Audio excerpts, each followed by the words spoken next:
Thank you everyone for joining us. My name is Jennifer Gauthier. I am a professor of media and culture at Randolph College and a member of the Lynchburg League of Women Voters. I'm so happy to see folks here tonight, some members of the public, some league members.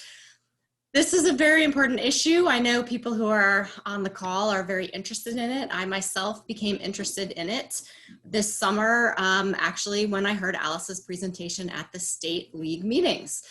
Really kind of jazzed me up about the importance of this issue and what we could do in our local community, which will be a project for the future. Tonight, Alice Toussaint is going to give us an overview of affordable housing issues and the research that they did at the state level. So let me just introduce Alice to begin.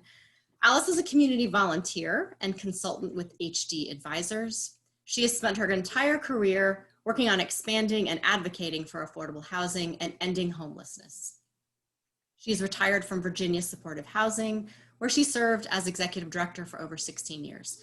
Alice holds a master's of social work in administration and planning from VCU and a bachelor's degree in sociology from the University of Rhode Island. So how tonight will work is Alice will present her research, then we will open it up to some general Q&A with everybody here on the call. And then we have some league business to attend to. So we will ask our visitors to say goodbye, and then we will continue with our league business. So without further ado, I will turn it over to Alice. Thanks for being here, Alice. We appreciate it. Great, you're welcome. I'm gonna turn off my video screen here and do the screen sharing with the PowerPoint. So let me just make sure. All right, so can you all see the PowerPoint? Okay, I guess, did you mute everybody? Can you hear me? Yep, we can hear you. Sounds great. And we can see the screen. Oh, okay, good. Just wanted to make sure. And if we could hold off questions until the end, just that would be great. Okay, so this, let me just make sure here. Oops. So what I'm going to cover tonight, and I'm going to try to limit the presentation to 30 minutes, and I'm going to breeze through some things, if that's okay with you. You can ask me questions at the end, but what I'm going to cover is background of why and how this study was undertaken, current US and Virginia League positions on affordable housing, which I'm going to basically breeze through, our focus area, which is very low-income renters, research on the affordable housing needs specific to low-income renters in Virginia, the current and potential state resources to meet that need, and finally, state policies and laws that can either help or hinder the supply of and access to affordable housing in Virginia. So why study affordable housing? So I want to tell you about just what the genesis of this was. So the Richmond League started an affordable housing committee in early 2018.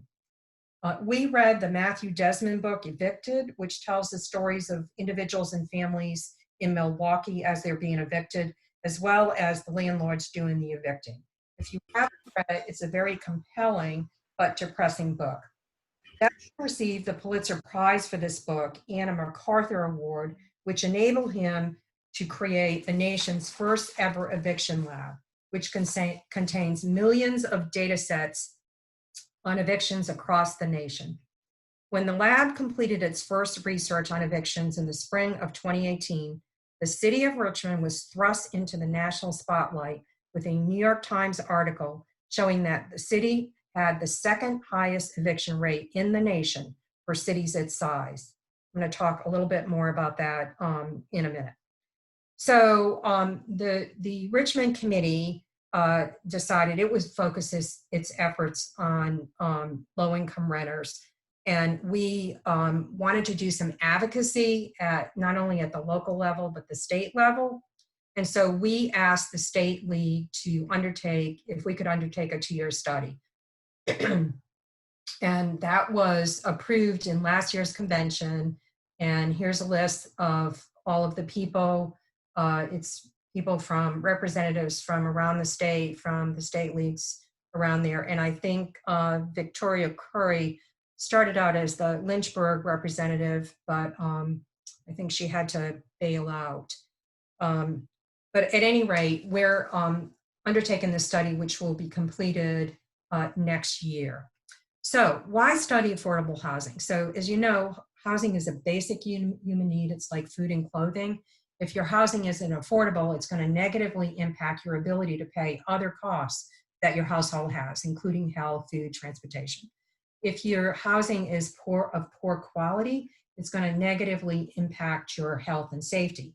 And I might add here, if you're living in overcrowded conditions, as many Black and Brown people are in communities, then you're going to be at higher risk during this pandemic. Finally, if you're evicted often or if you move frequently, which many low-income people do, it's going to negatively impact your children's, not only yourself, but your children's ability to learn. There's a really good website in an organization called Housing Virginia, and they're a statewide nonprofit that does an excellent job of doing research and education and training. And they have a lot of information on their website about the connection between housing and health. So if we used a lot of their information, so if you're looking for any data, including that from Lynchburg, go to housingvirginia.org to get that information.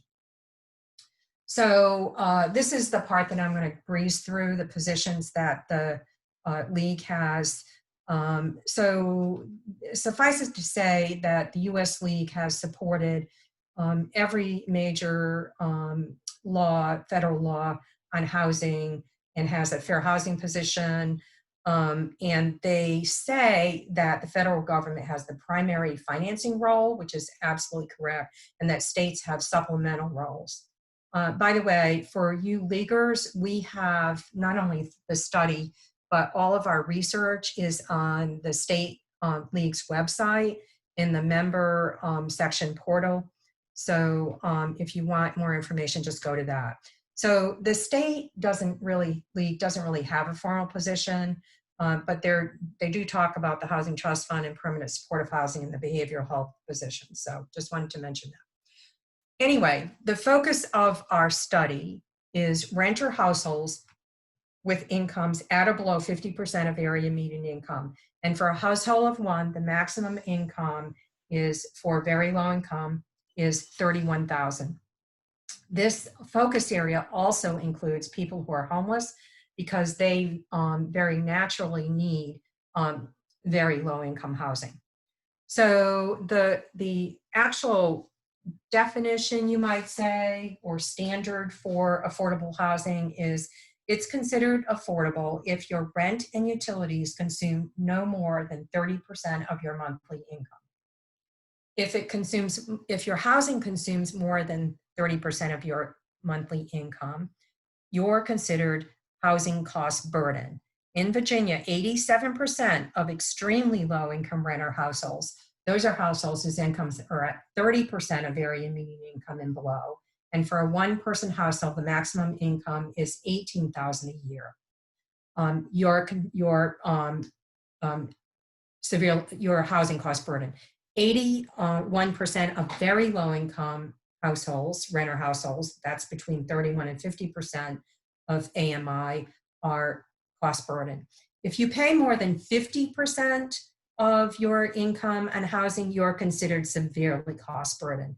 And in Virginia, 70% of extremely low-income renters, those are the people at $18,000 a year and below, are severely cost burden. And 33% of very low-income renters are severely cost burden. This is just a depiction by income of cost burden, with the blue bar being cost burden and the red being severely cost burden. And you'll see for households at the higher income, 80% and above,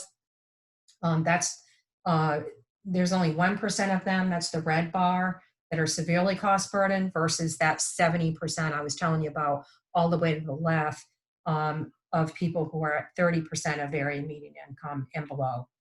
So let's look about across the state.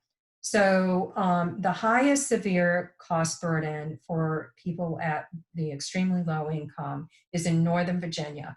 So their severe cost burden is 76%, which is 6% above the state average. And for people at very low income, those who are severely cost burdened, the highest one is in Hampton Roads at 41%, which is 8% over the state average of 33%.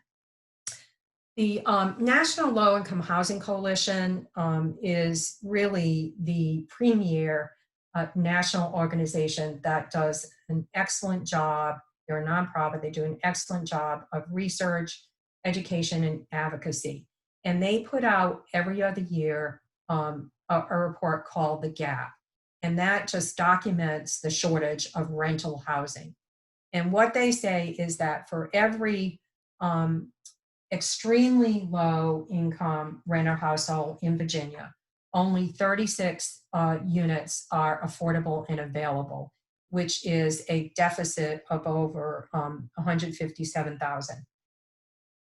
And for every, very low income renters, only 57 rental units are affordable and available, which equates to a deficit of over 177,000 rental units statewide. The largest gap of affordable and available rental units for extremely low income renters is in Northern Virginia. Only 28 units are affordable and available for every 100 households. In rural areas, the gap is still considerable, and it's generally 49 units available and affordable for extremely low income renters. I don't know what it is in Lynchburg. That information is not available, so I can't help you there. But this is just a depiction of that gap, with the blue part of the bar being the units that are available and affordable and for extremely low income people, and the red being those that are needed. And it's by region, with Northern Virginia, you see on the right, which is the highest, followed by Hampton Roads in the middle and Richmond at the end. So the next slide talks about fair market rents. So what are they? So you've probably heard that term, fair market rents. They're determined by the U.S. Department of Housing and Urban Development, HUD, in order to run, they administer the Housing Trust Voucher Program, which is a program where it's a rental assistance program for people at low income, where tenants pay 30% of their monthly income and the rest is paid by HUD. And so they have to determine how much rent they are willing to pay over that 30% that the tenants are paying. And so as you can see, these are all one-bedroom rents, and in Northern Virginia has the highest rent, as you can imagine, at $1,500. The lowest amount is, actually, I think the lowest amount is $542.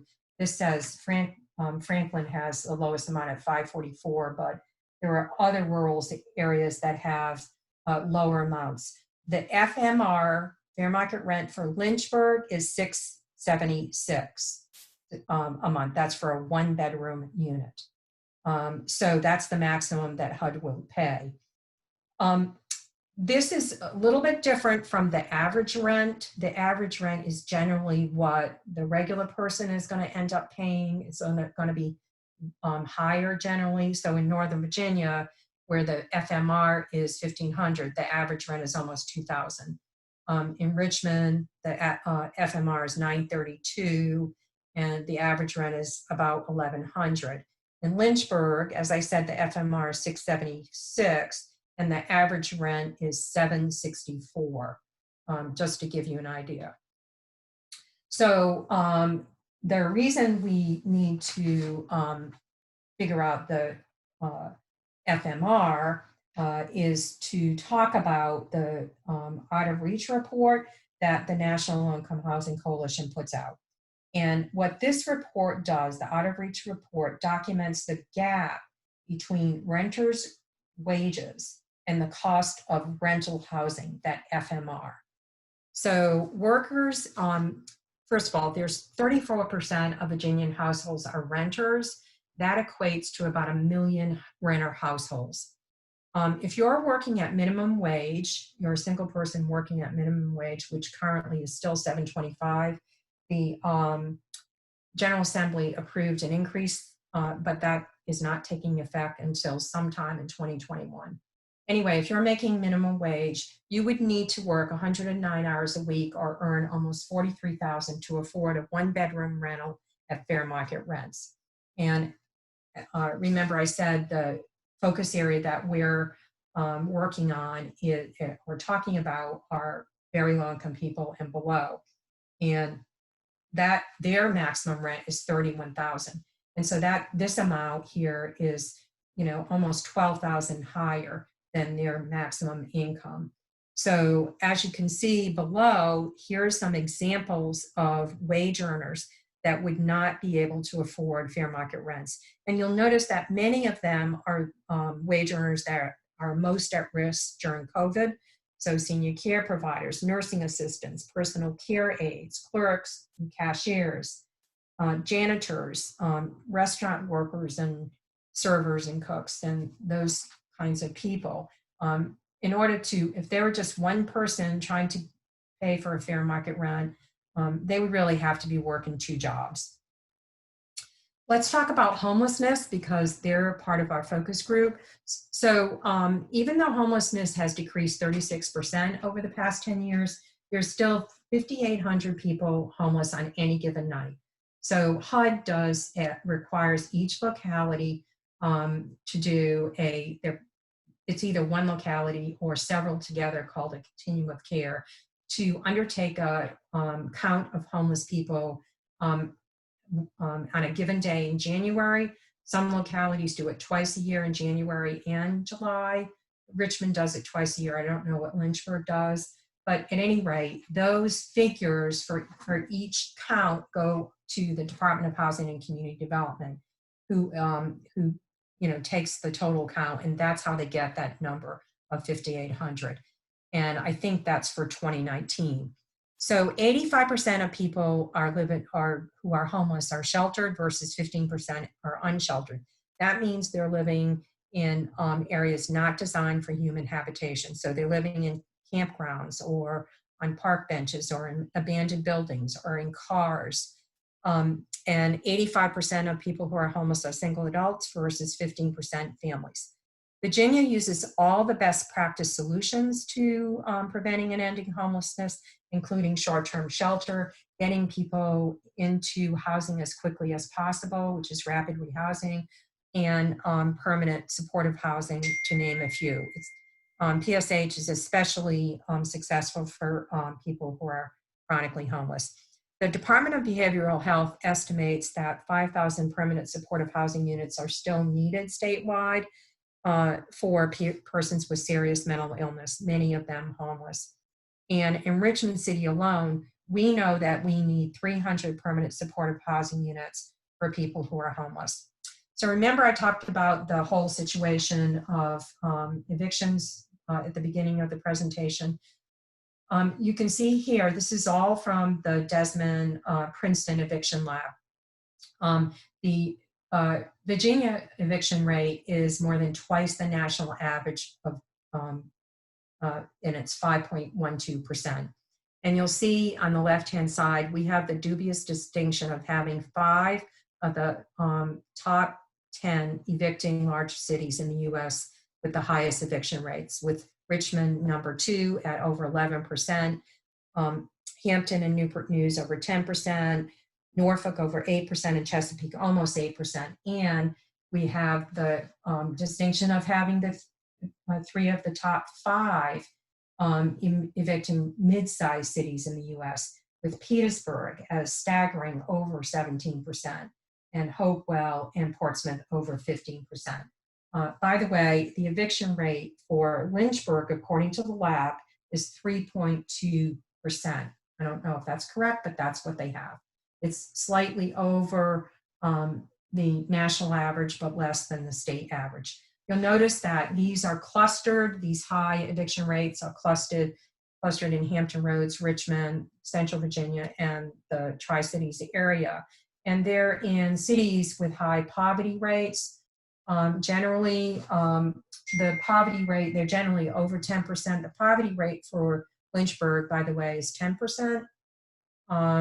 So I don't know if that has anything to do with the eviction rate, but also, you know, these are cities, generally cities where the housing stock is the oldest and probably have the most substandard housing.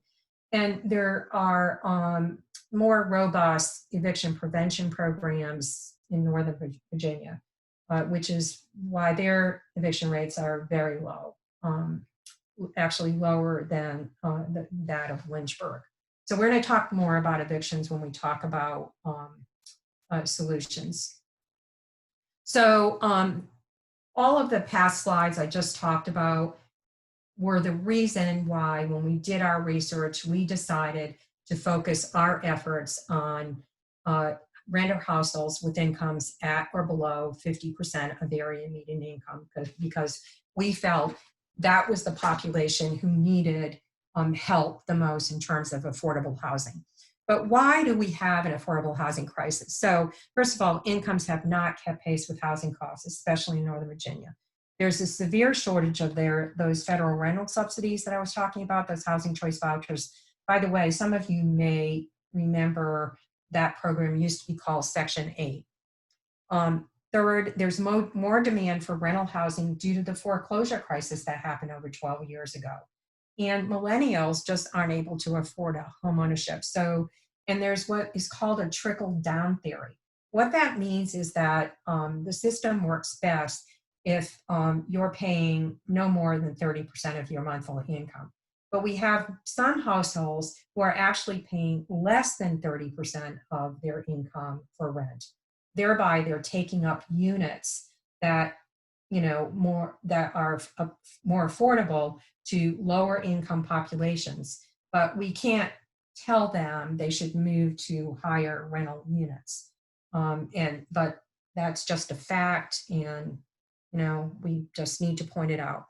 There's also more demand for rental housing in rural areas, but there's just no appetite for developing rental housing. Rural areas that have more of a tendency to want home ownership. They have the larger home ownership rates in rural areas. Finally, and probably most importantly, it's just not economically feasible to develop rental housing for very low income households, because the rents that people can afford to pay at low incomes don't support the operating costs and maintenance costs that housing developers would incur. So they really can't, private developers, you're not going to see them doing affordable housing unless they get some kind of subsidy and incentive. And we're going to go over that in just a minute. So looking ahead, we're going to talk about the current resources, and this is all at the state level, as well as potential resources. What's the state's role in affordable housing? So the state does actually provide financial resources for affordable housing, such as the Virginia Housing Trust Fund, and it enacts laws and policies, such as the statewide building code and Landlord-Tenant Act, that can either help or hinder the supply of and access to affordable housing in Virginia. So here are the three current state resources we're going to talk about. First, the Housing Trust Fund. So what are housing trust funds? So they provide gap financing with low or no interest loans to housing developers. There are, Virginia is one of 47 states and the District of Columbia to have housing trust funds. They are started in 2013. So these trust funds, you know, are that incentive, that subsidy that I was just talking about to developers, that helps them to be able to serve, you know, people who are below 100% of area median income. The Virginia Housing Trust Fund, which started in 2013, has funded over 3,000 housing units in 45 housing projects across the state. That includes in Lynchburg, using the $27 million in state funds that were appropriated. Incidentally, that has leveraged more than $700 million in other public and private resources. More than half of those units are for households at 50% of area median income and below, which is why we think it's a good resource for the population that we are focusing on. The FY21 appropriation, the appropriation that was for the year that just ended, was 14 million. And you can see that's more than half of what had been appropriated in the last 7 years. So little by little, the Housing Trust Fund was getting more state funds. In FY21 and 22, it was supposed to be pretty large, but at this point, we don't know what's going to happen in terms of the state budget. It's all on hold at this point. Funds for homelessness. You may not know this, but the state has been providing funds for homelessness for over 30 years. It goes through the Department of Housing and Community Development, and it's steadily increased over the years. And right now, the appropriation is 14.2 million. And it goes to over 80 organizations statewide for all those best practice solutions I was talking about, including emergency shelter, homeless prevention, services and permanent supportive housing. What is this PSH? So, it's like the agency I was running for 16 years. What it is it's an evidence-based model that combines affordable housing, usually with rental subsidies, and support comprehensive wraparound supportive services for people with serious disabilities, such as serious mental illness, substance use disorders, and physical disabilities. We know that 95% of individuals who are placed in permanent supportive housing don't return to homelessness, and I can personally attest to that. It's a really amazing model that works very well. The third solution is permanent supportive housing for persons with serious mental illness. So this is administered by the Department of Behavioral Health and Developmental Services. It's started in 2016, and really what it is a rental subsidy. So, permanent supportive housing are rental subsidies, affordable housing, and support services. These are rental subsidies that are provided just to people with serious mental illness who are being discharged from state hospitals, chronically homeless, or frequent users of hospitals. The FY20 appropriation is that ended in June, 17.8 million, and that's going to be able to house 1,200 households. The support, this is where the clients, the tenants, would pay 30% of their income, and the remainder is paid through the subsidy, that state money. The services are provided by the Community Services Board or private providers. Department of Behavioral Health estimates that 90% of the people that they place in PSH remain stably housed. So those were the current. Now we're going to talk about the 3 potential state resources. The first is a state low-income housing tax credit program. That would be a companion to the federal low-income housing tax credit program, better known as LIHTC. That's a pretty complicated program. I'm going to go over it in a few seconds.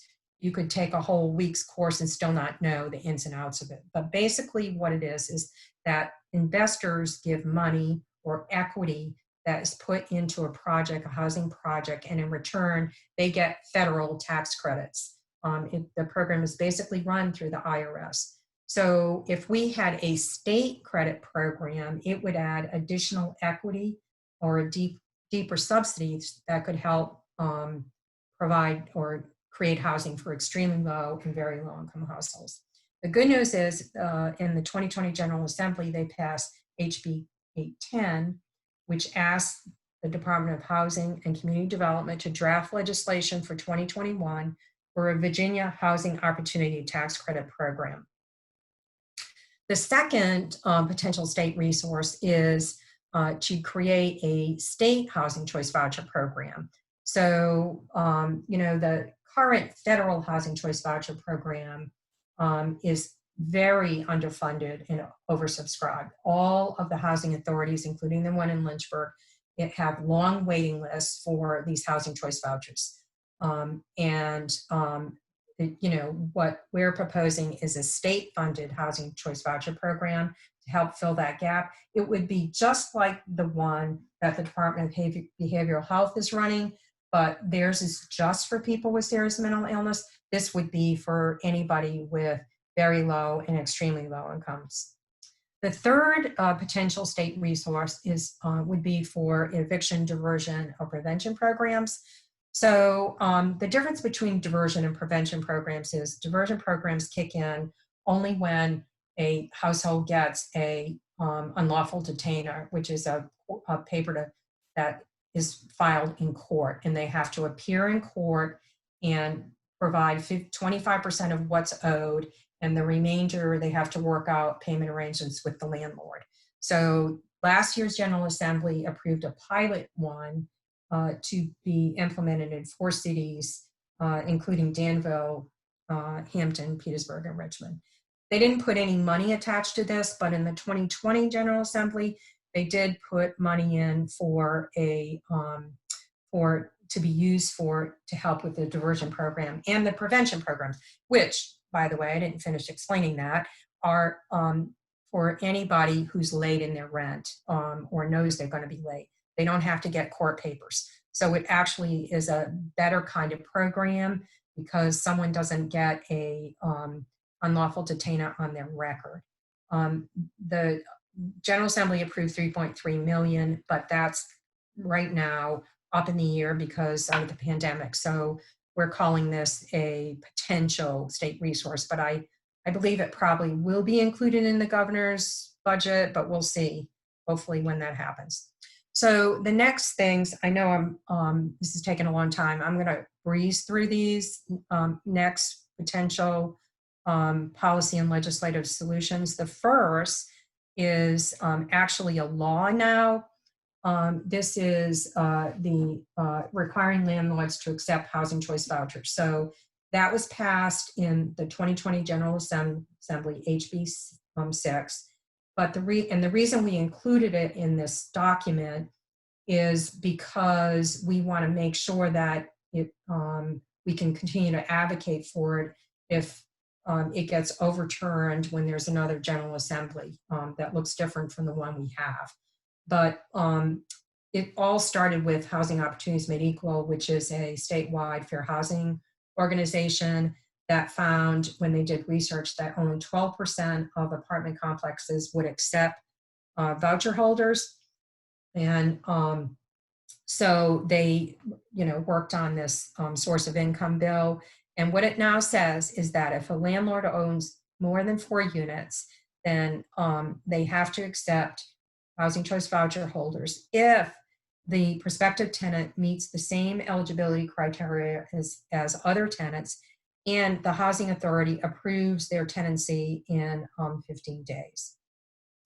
The second policy is policies incentivizing development. And so this inclusionary zoning and impact fees. So they both require enabling legislation. The enabling legislation for inclusionary zoning was actually passed this General Assembly, but we decided to include this because, again, just like the source of income, we want to make sure that it stays as a law. And it really just allows localities to have what's called a mandatory inclusionary zoning, saying to developers, if you're going to develop regular housing, you also have to include affordable housing, and then you're going to get incentives if you do that, like access to local funds, housing funds, and breaks in density and parking requirements and that sort of thing. Impact fees for affordable housing still are not allowed, and we think it ought to be, because basically it's just saying to the General Assembly, let localities decide if they want to have impact fees. Those are like, right now you can charge an education impact fee and an infrastructure impact fee to developers when they develop anything, because it's, they said, well, we're going to have to add schools and you're going to have to add roads and stuff like that.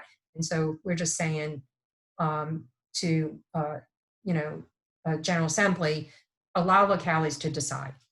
The last policies that we're going to talk about are regarding eviction laws and policies. Because of what happened with Richmond and many other areas in the state, advocates made some, asked the General Assembly for some changes to mitigate the impact of evictions on families. And 95% of evictions are due to non-payment of rent. And in Virginia, you can evict someone as early as 38 days. Generally, it's about 60 days.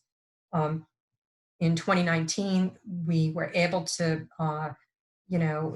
say that, you actually have to have a written lease. Before that, you didn't. This year, 2020, late fees are now capped at 10%.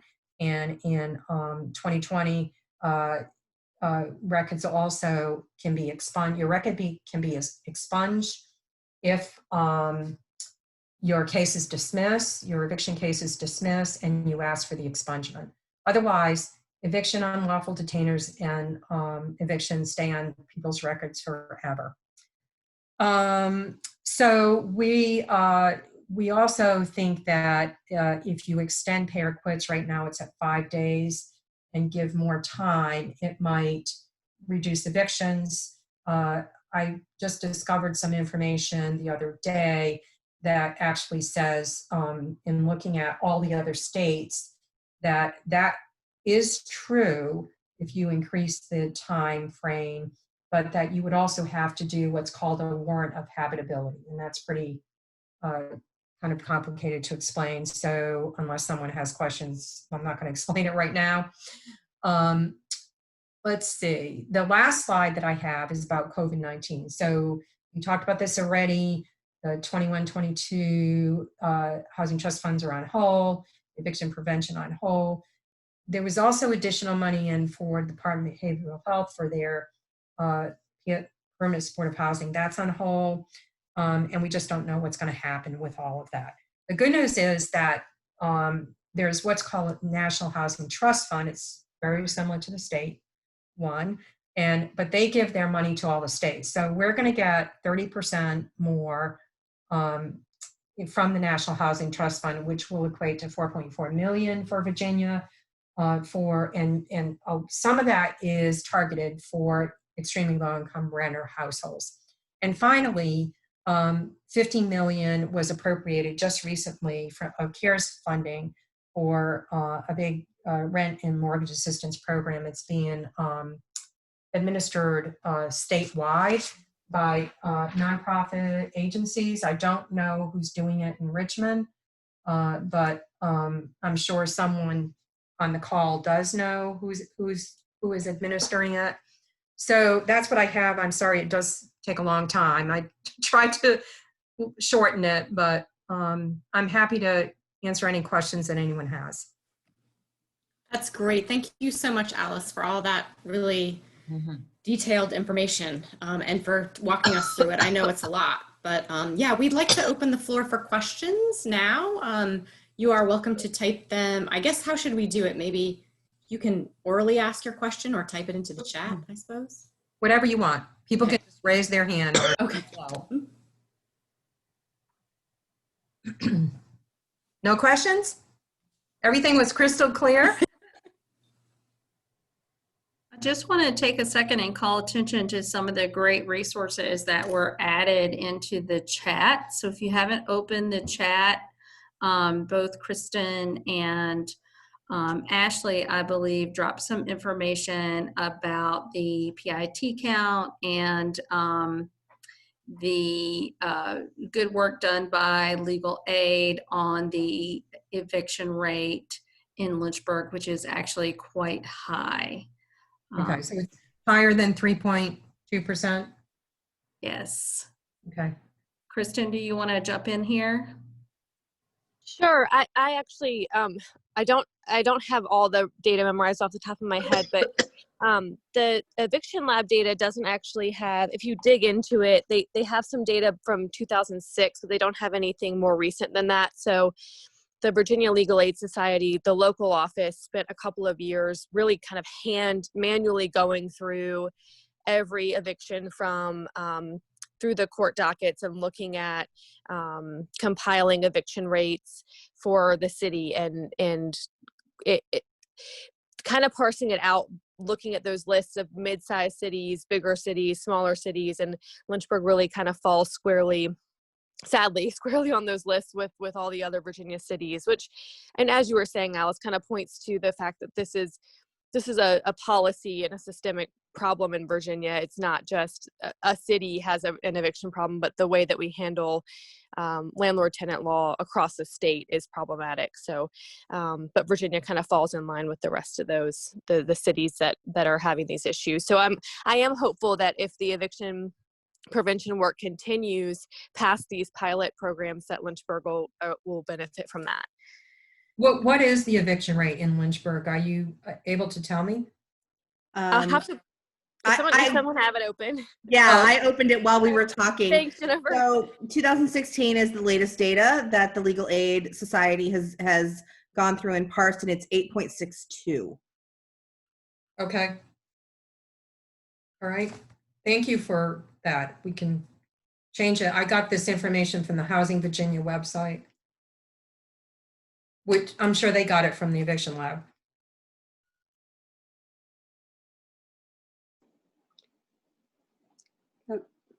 Can I ask a question? Absolutely.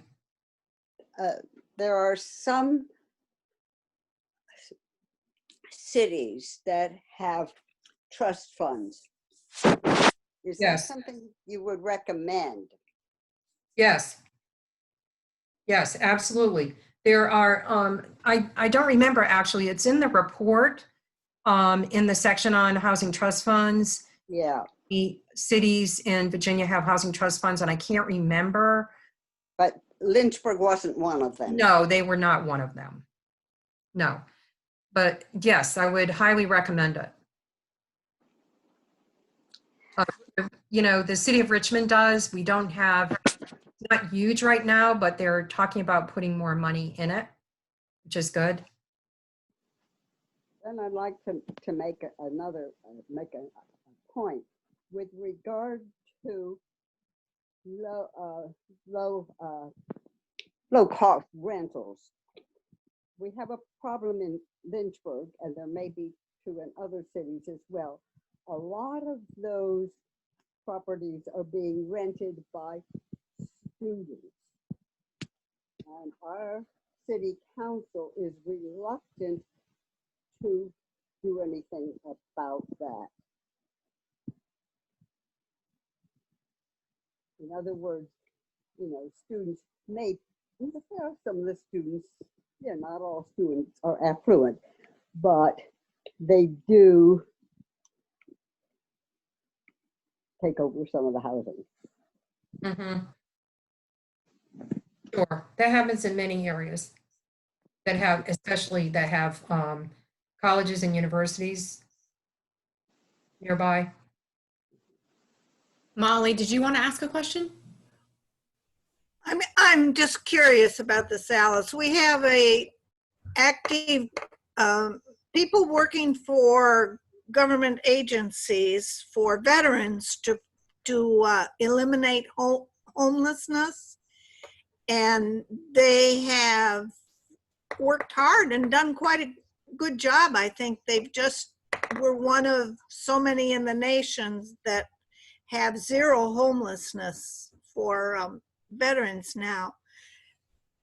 You did not include that as part of your programs? Is that because it's really not that big of a program, or the veterans aren't that big of a? The veterans that are homeless are included in the homeless numbers overall. So I didn't single them out, but they're included in that figure. Well, they have separate programs like the mentally ill. Yeah. So this was limited to state money.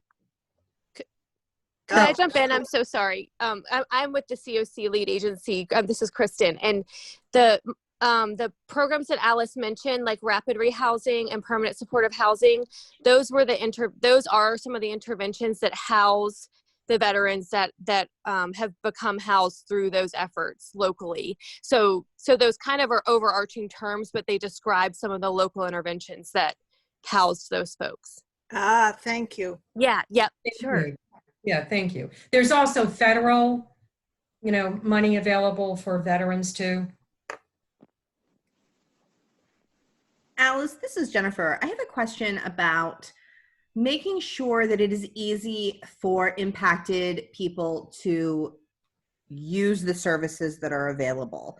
So here in Lynchburg, there has been over the last month kind of a big uproar that there's thousands of people who are behind on their water bills and subject to having their water turned off. And once that sort of hit the news, a bunch of money got raised.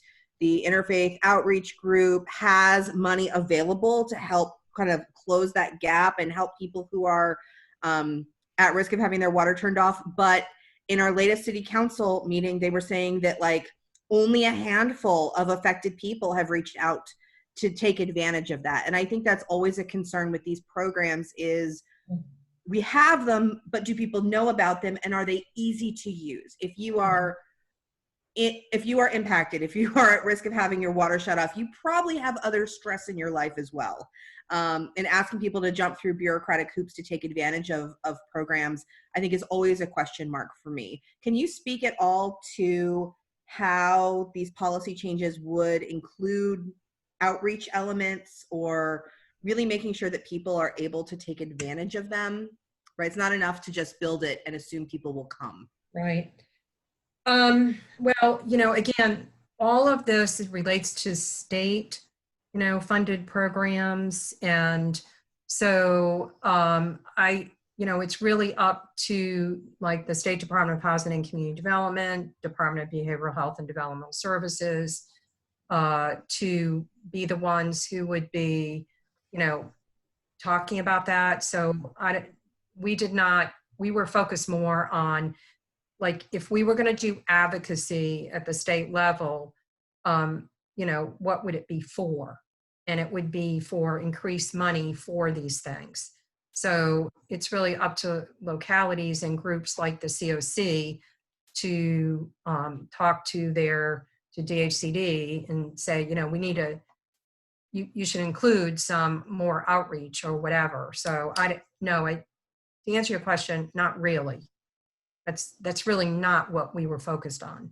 Okay, thanks. But people are not threatened with water cutoff, and they're not threatened with eviction because those deadlines have all been moved. So if you want to take advantage of these programs, you have to be looking into the future and planning for the future, which is, my goodness, I don't do like I ought to, that's for sure. Well, I think you're talking about the utility moratorium that the SEC is in charge of, and they've increased it. They've delayed it now till October 5th. But I'm not sure if they control the water as well. Isn't that a Lynchburg City thing? So I'm not sure. I don't know enough about it to say if it's controlled by the SEC or if it's really city by city gets to decide. And City council Lynchburg sure did voted on it. extend the cutoff date for water. Excuse me? I say Lynchburg has Extent. extended the date for cutting off water. Okay, so Lynchburg did have a moratorium for water shutoffs. But the Yeah. city made that decision. Yes. Yeah. And It's but it is one of those, I was watching the city council meeting a couple of weeks ago. It's an ongoing thing. It's like a rolling problem, right? It's not like they extend it and then suddenly everybody catches up. And I think that a lot of these programs are like that, is we have people chronically, impacted or right on the edge of being impacted. Yeah, well, Lynchburg just like is an entitlement area, and they got federal funds and should be able to use those federal funds to help people with Mhm. Yep. utility And I think payments. that, according to the presentation by someone at Water Resources, I think, was that they had money available, but people had to call in and say, can you help me? And they, there was a disconnect, right? That the resources were there, but people were not using them. And I don't know. Do people use the United Way's 211 network? I mean, I'm assuming United Way knows that, and I would think that people call into United Way and they would tell them to use that resource. I don't know. I don't know Lynchburg well enough in terms of the resources you have available. So Yeah. Jennifer and everyone, this is Ashley. I think something important to always think about when you're talking about a program that requires someone to call is, are we putting up a barrier for people who already have barriers to access something? And so if you can only call between the lovely hours of 9 and 5, or usually with government 9 and 4, and you work from 7 to 6, can you call? What if your phone gets cut off? Can you call? What if you have to call and then subsequently go get paperwork? Do you have time for that? So I think there's a lot of intermingled concerns when we think about, well, there's this program and no one's using it. The question I would ask to the city is, why is no one using it? Yep, I totally agree. Thank you, Ashley. That says it so much better than I did. Any other questions? Alice, I wanted to ask a quick question about, I'm intrigued by the state HCV idea. That the idea with that would be that it'd be run through DHCD and then administered locally, like just through the housing authority, just sort of like a regular federal HCV. I'm sorry. I'm missing what you're trying to ask me. I don't think. The idea with the state HCV that Oh, a housing choice voucher. Yeah. Oh, Yeah. Yes. Yes, that's what you would do. You would run it through the housing authorities and through VHDA for the ones. Through VHDA for rural or counties or okay. Yeah. But I think that's really interesting, and we've worked some with the Community Services Board on the DBHDS permanent supportive housing stuff. We actually don't have it in Lynchburg. They have not actually been approved for those funds, but at this point, but I like the idea of kind of paralleling that with the HCV from a state perspective. I'm not a member of the League of Women Voters, and I feel like I've already talked a little too much, but I do want to say from a COC perspective, and also we're part of the Lynchburg Affordable Housing Collaborative. If the local chapter of the League of Women Voters wants to, be involved in this issue, I know more voices in the housing issue we would love.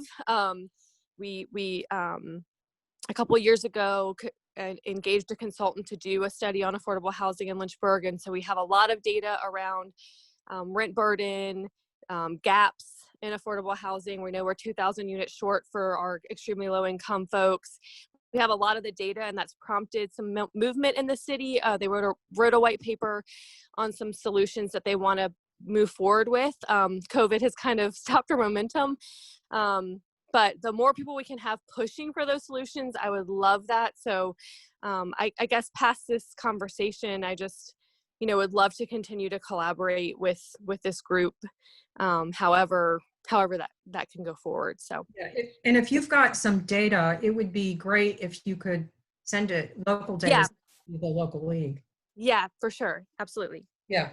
I do, and I thank you so much for all your presentation tonight, especially your kind of looking forward and ideas going forward. I think that was really exciting.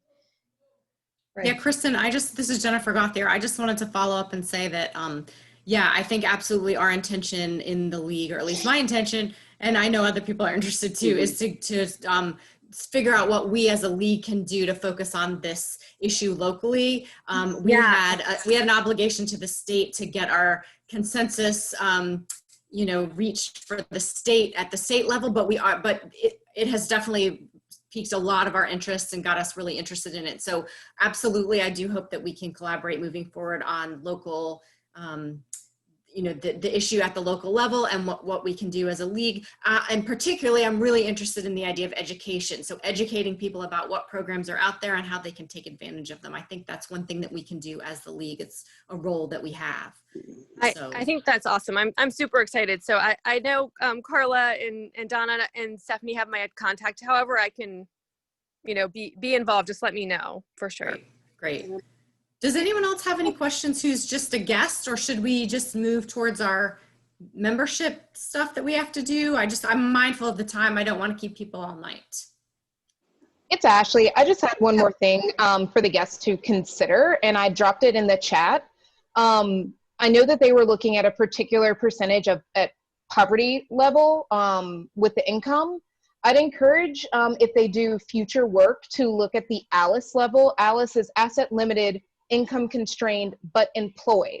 So the issue is there are people that are struggling who earn, if you earn $1 above federal poverty guidelines, you don't apply for certain things, right? You're kicked out of certain opportunities, but they can't survive. And ALICE is a United Way program, and our local United Way participates. And Bill Varner had shared last week in the kickoff that they do for partner agencies that if you add the percentage of the city of Lynchburg that is in poverty, so federal poverty guidelines, plus the percentage that is ALICE, which a family of 4 needs to earn over $40,000 to be out of ALICE. For example, it's 67%. So there's more than just people who are in what we legally consider poverty who are struggling to make it. And in Richmond, I would be very nervous about what that number looks like as well, having lived in Richmond and rented an apartment. And so I think that just if you all ever do future work, I think that to me, the muddy middle is a very interesting area that typically doesn't get addressed. So, you know, there are individuals like Miriam's House, which is where Kristen works, because I adore them, and they do some absolutely fantastic work, but with federal dollars, you have limitations on whom you can serve, right? So there's a bunch of people who might need assistance who, while Miriam's House would love to help them, simply cannot use the dollars they've been allocated to help them because they earn too much or something's different, or you know, there's all sorts of extremely legitimate reasons why really great organizations doing really good work can't help everyone. But that ALICE number, especially if you have HUD dollars, you have to have certain criteria. And if they fall out of that criteria, you can't use the dollars for it. Same thing with the HCD. So just, I dropped the link in the chat. You can pull the data specifically for Virginia. You can look at data by county and by city. And so I just would encourage that as sort of a future work, something to ponder and think about, just because the people, again, there's this swath of people who just aren't receiving assistance because they earn $1 more. Thank you. Is Anyone it a else? problem in the state in general, and is it a problem in Lynchburg that landlords are reluctant to use housing vouchers because it comes with having to meet certain standards and be inspected, have their housing inspected? Mm-hmm. I don't know if that might be some of the reasons why they're reluctant, but they're supposed to meet that standard anyway before they rent an apartment. So, what can I say? Well, it is a catch-22. Use those excuses. So the two excuses they use were, we don't take vouchers because, well, it's actually basically one excuse. We don't take vouchers because it's just too much paperwork and it takes too long and we don't want to deal with it. That's basically what they said, which I think in some ways also was a euphemism for we don't want those people here. Can't do that anymore. And, the bill took care of that because it said, the housing authority has to do all the paperwork within 15 days, which is incredibly reasonable, including the inspection and everything. Okay, are there any other questions for Alice before we say goodbye? Thank you all so much for joining us. Ashley, Kristen, thank you so much. We really appreciate it. Great. Thank you. Actually, a member of the league and can remain. Oh, okay, perfect. Awesome. Great. Sorry. Please stay. All good. Are you going to talk about consensus? Did you want me to stay to answer any questions about that? I'm happy to do that if you're going to go through consensus now. Yes, we are. Yes. It's up to you. I don't have to, but I know I did this for Montgomery and Abingdon and Washington, and when they did consensus right after, Yeah. and they had some really good questions Yeah. that I was able to answer. Yes. Yes, I think we definitely want to do that. And then Carla, you said you maybe wanted to do a little refresher on consensus. Well, okay. Thank you very much, Alice, and thank you for your committee's work. And yes, we would like it if you would stay to answer questions when we do the consensus. And I want to thank our visitors, our guests, remember they're involved in housing here in town, and we value their contributions, and we